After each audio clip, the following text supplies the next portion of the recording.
আমি দীর্ঘ 11 বছর পরে বাংলাদেশে আসলাম। বাংলাদেশ আমার জন্মভূমি। আমি এই দেশকে ভালোবাসি। এই শহর আমার নিজের শহর। এখানকার আইন অঙ্গনেই আমার দীর্ঘদিনের বিচরণ ছিল। আজকে সুদীর্ঘ 11 বছর পরে এদেশে আসতে পেরে আমি আল্লাহ রাব্বুল আলামিনের শুকরিয়া আদায় করছি। বিমান যখন ঢাকার এয়ার স্পেসে অবতরণ করছিল তখন আমি স্মরণ করছিলাম সেই সমস্ত তরুণ যুবকদের কথা যারা সর্বোচ্চ স্যাক্রিফাইস করে আজকে দেশ এবং জাতির জন্য একটি মুক্ত পরিবেশ করে দিয়েছে। জার্মানি থেকে ফ্যাসিবাদকে উচ্ছেদ করার জন্য একটা মহাযুদ্ধের প্রয়োজন হয়েছিল। সেই মহাযুদ্ধে তদানীন্তন 3টি বৃহৎ আমেরিকা, সোভিয়েত ইউনিয়ন এবং ব্রিটেন 5 বছর যুদ্ধ করতে হয়েছে। আমাদের এই যুবকরা তাদের বুকের তাজা রক্ত দিয়ে আমাদের জন্য এই স্বাধীনতা এনে দিয়েছে। আজকের এই দিনে আমরা তাদেরকে শ্রদ্ধা ভরে স্বীকার করছি। Without their supreme sacrifices and cool courage, we could not have obtained this independence. কিন্তু আমাদের যুদ্ধ শেষ হয়ে যায়নি। প্রতিটি বিপ্লবের পরেই সমস্যার সৃষ্টি হয়।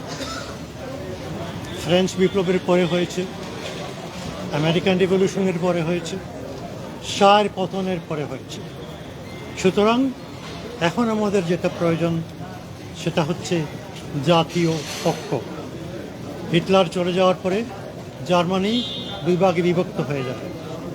1962 সালে সেখানে বার্লিন ওয়াল উঠে, কিন্তু আজকে সেই বার্লিন ওয়াল নেই, জার্মানি এক হয়ে গেছে। আমাদের আগামী দিনও যথেষ্ট কঠিন কাজ আমাদের করতে হবে, কিন্তু জাতীয় ঐক্য যদি আমাদের থাকে, 3টা বিষয়ে যদি জাতি একমত হতে পারে। 1 নম্বর হচ্ছে স্বাধীনতা, সার্বভৌমত্ব। 2 নম্বরে হচ্ছে গণতন্ত্র, আর 3 নম্বরে হচ্ছে অর্থনৈতিক উন্নয়ন। তাহলে ইনশাল্লাহ বাংলাদেশ একটি সুখী, সমৃদ্ধশালী, কল্যাণ রাষ্ট্রে পরিণত হবে। একটা কথা বলি, শেষ করছি।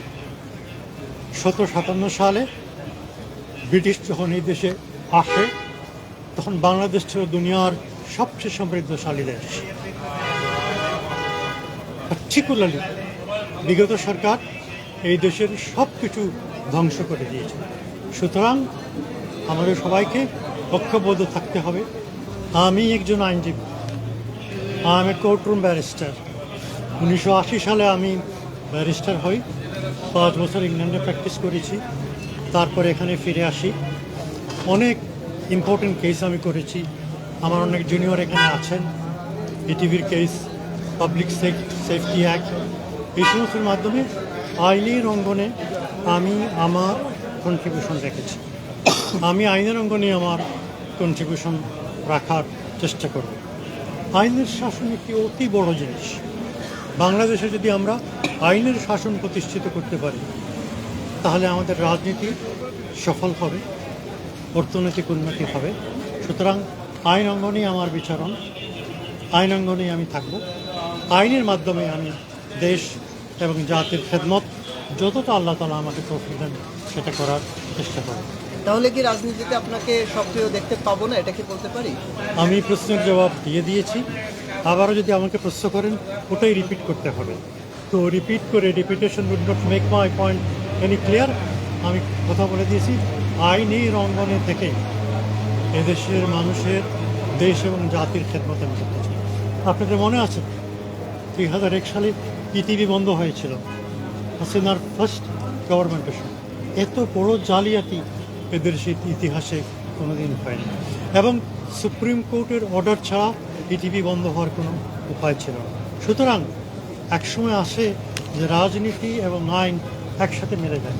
সুতরাং আইনের অঙ্গনে আমি আছি, আমি আইনের ছাত্র, আইনের অঙ্গনে আমি কাজ করতে চাই।